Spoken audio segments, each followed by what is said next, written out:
Hey people, voice talking to you. Today, we are taking a look at Pandemic Train. Now, Pandemic Train is a bit of a different one. It's an isometric shooter slash base management survival strategy game set on a military train in a post-apocalyptic Europe. In this alternate history, World War I never actually ended, and shortly after peace treaties would have been signed, a vicious flu-like virus broke out, killing a solid majority of the population in the process. In this game, you'll be managing your own armored locomotive as you travel across the war-torn wasteland in search of supplies and a way to break the virus's stranglehold on the continent. But before we go any further, I gotta do my thing. If you want to check the demo for this game out for yourself, I'll be putting a link for you down in the description. The demo is out for free. You can try this out if you want to get a better feel for the game hands-on. And if you want to come and see me live, hang out with us as I play all of these games on stream before I make my reviews about them, there will be a link for you to my Twitch stream down in the description as well. Now, believe it or not, I've actually already told you most of what there is to know about Pandemic Train in terms of backstory and backdrop. Effectively, those who survived this flu-like virus did so through sheer luck, experimental drugs, or an unusual natural immunity that seemed to cause drastic mutations in those that the virus took hold of. The surviving armies in this war-torn continent joined together to form the Survivors League, a military coalition with the goal of finding a cure for the virus and stabilizing the region. Of course, everyone didn't suddenly decide to play nice and join hands when the world ended, and control over the wasteland is contested by your standard gangs that replace national governments and mutant cultists that stalk Central Europe. The last, but supposedly most important threat comes from the ATEM, or Atom.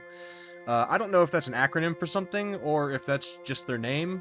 Frankly, there's not a whole lot that I do know about them, even after finishing the demo. All the game really told me was that they are the sworn enemies of the Survivors League. They are apparently unaffected by the virus, and are, in fact, thriving in it. The goal of our mission is to survive the passage across the European wasteland with your trusty steam engine and infiltrate the Atom headquarters. I presume by crashing straight through its gates like an angry metal bull, since, the tracks seem to lead straight to it. As far as story goes, that's not a bad start, actually. And though the translations could definitely use some work, the voice acting is actually quite impressive. Good joke, bro. You'll get nothing instead.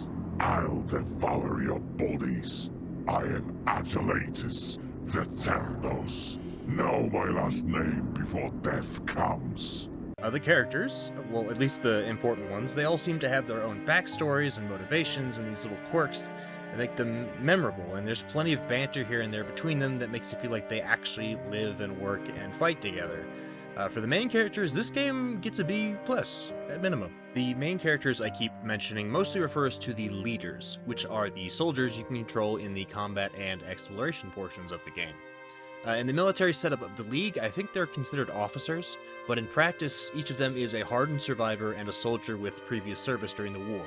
They all have their own weapons, skills, strengths, and weaknesses, and a unique part of the train that can only be built when they are on it. With all that in mind, the mission set out for you by the Survivors League probably seems pretty straightforward. Find the bad guys, get into their base, learn what they know, and come back. However, the wasteland is extremely hostile, and you aren't expected to survive the journey. At least not at first. As you scavenge for materials, food, and other supplies, you will also come across special craftsman's tools on your journey. Now, these craftsman's tools are saved even when you die, and are brought back to your base at the end of a run to then be spent on upgrading your headquarters.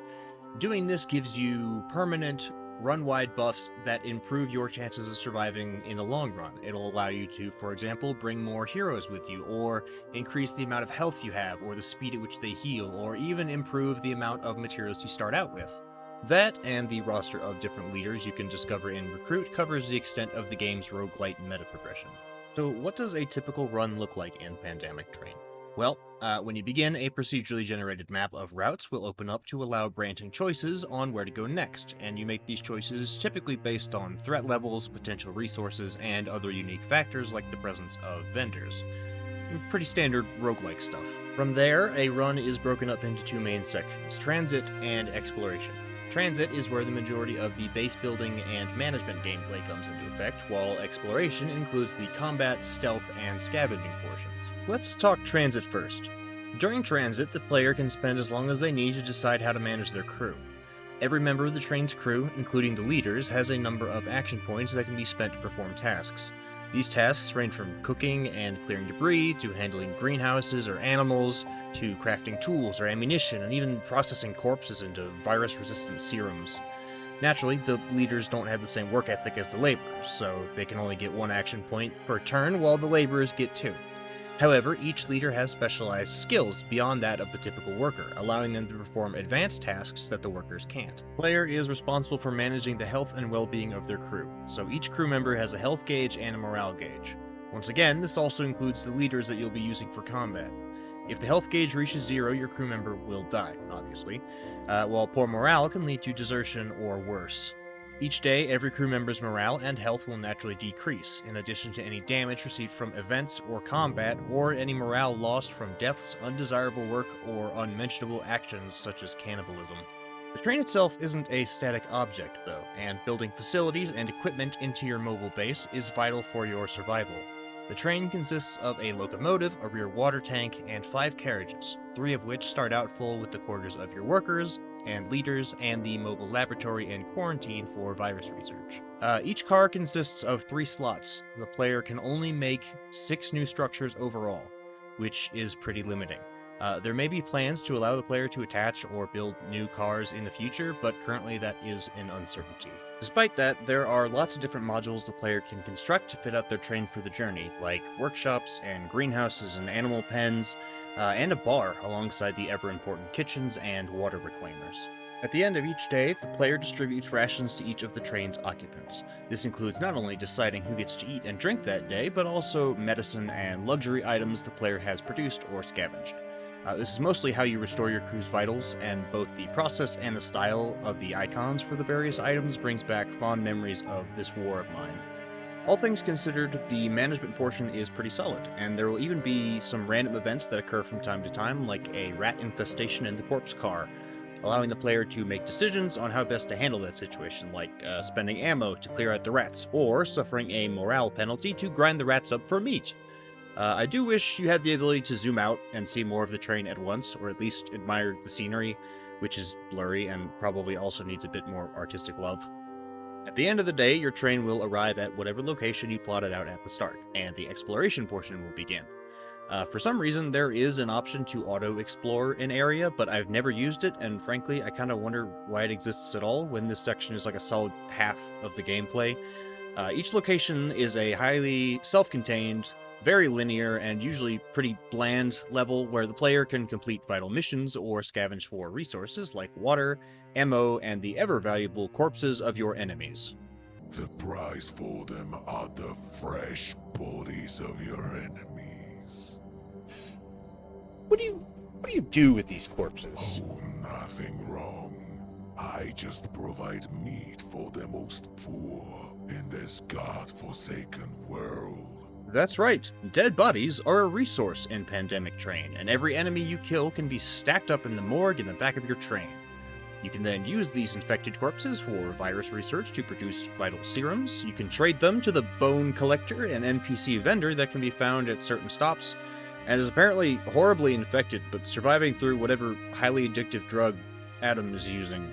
Or if you're feeling particularly morbid, you can build a grinder and turn them into a tasty stew. Now, as you might have guessed by my description of the exploration environments, the process can be repetitive and kind of boring. All the locations and enemies look pretty much the same, but this is a demo, so that may not reflect the final game. The player controls one of their leader characters during exploration, but they can switch between them at will. Each leader has a different gun, but you'll want to be careful as everyone shares ammo and bullets aren't especially plentiful. Combat is pretty basic. You can switch between ranged weapons and a machete that can also be used for stealth kills.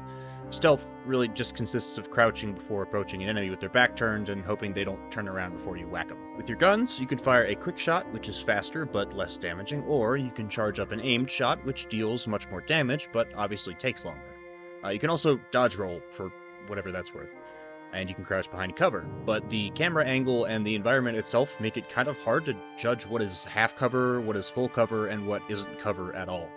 There's also no indication as to when the player has a shot lined up, so mousing over destructible objects or enemies doesn't turn the reticle a different color to begin with, This is even more of an issue when lines of sight aren't clear from the angle. Also, some of the background can cover up parts of the screen, making it impossible to see, and there is no way to rotate the camera. Supposedly, different leaders also have different abilities, like the ability to heal the whole group with one medkit, but some of them didn't seem to work at all. According to her description, the sniper was supposed to be able to stun enemies, but I never actually saw it happen. The leader system isn't bad, but it could use a tune-up, for sure. And the combat overall needs some excitement and variety, in addition to the obvious quality of life changes. If variety is the spice of life, then combat here is pretty lifeless. Seriously, there were only like 3 different kinds of enemies, not including the boss that I faced at the end. And I will admit, the boss fight was actually kind of fun, even if it was a bit short, but that may also have just been because it was the only time I felt threatened at all. It's not hard to see that Pandemic Train still has a lot missing, and that's probably why its reviews are the way that they are right now. That being said, there's definitely some value to be found here. The setting itself is pretty intriguing, and there's lots of room to build out a really unique world and story here. Like, is the Survivors League actually the good guys? You know, they're wiping out encampments full of people and taking their bodies for research and grinding them up for food and trading them off.